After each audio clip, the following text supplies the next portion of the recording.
Ja, þetta fyrsta tapið á Norðurlandamótinu. Það var svona niðurstaða allavega áhorfenda leiknum að þetta hafi verið þjálfaratap. Hvað gefurðu fyrir það? Já, jú, ætli við tökum þetta ekki á kassan í þetta skipti. Hvað var að gerast þarna? Það náttúrulega alltaf erfitt að vinna þegar við hittum 23% úr þriggjastaðskotum og þeir 42. Mér bara, heilt yfir skilur við, það eru 60 sem að skilur liðin af og það eru 3 skot í viðbót hjá okkur. Jafnvel 2 þriggjastaðskot. Ég bara, svona heilt yfir, bara svekktur. Bara fannst við vel geta unnið þennan leik. Við vorum vel undirbúnir. Það datt ekki með okkur í dag.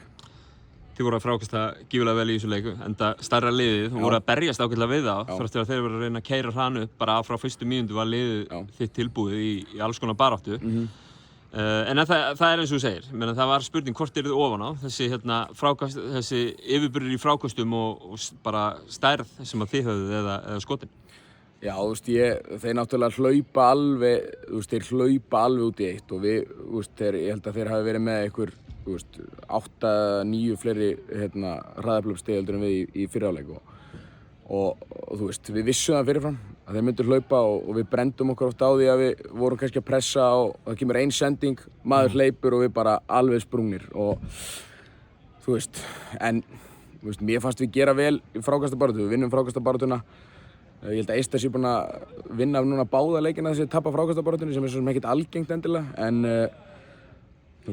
ég skal alveg viðurkenna það, mér fannst okkar stærð vera í augum dómarana kannski oft, ég vil ekki kenna dómarum fyrir þetta tap en mér fannst sérstaklega Kormákur á mörgum þessu rúllum alveg vera lúbarinn en þetta datt ekki með okkur í dag og það er sárt en svona er þetta. Við tökum ákveða punkta út úr þessu leik, við höfum talað það áður að þetta er gífurlega hæfileikaríkt lið og það eru margir í þessu liði sem geta droppað 20-30 stigum. Í dag sáum við Atla komast á þessu stað.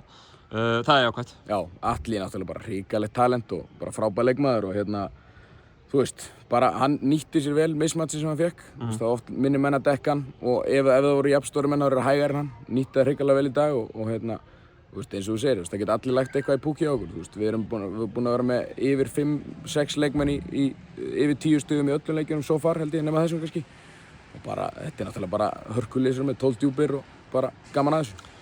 En titillinn, Málmurinn, hann er ekki farinn.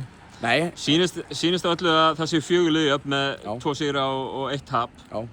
Þannig að það er ansi mikilvægi leikirnir sem eru á þriðjudaginn og miðvikudaginn. Já, það er bara sigur í báðum, það er ekkert annað í stöðunni. Og ef við vinnum báða þá er þetta í okkar höndum. Þannig að nú mætum við bara tilbúin á þriðjudaginn. Kærar þakkir. Takk.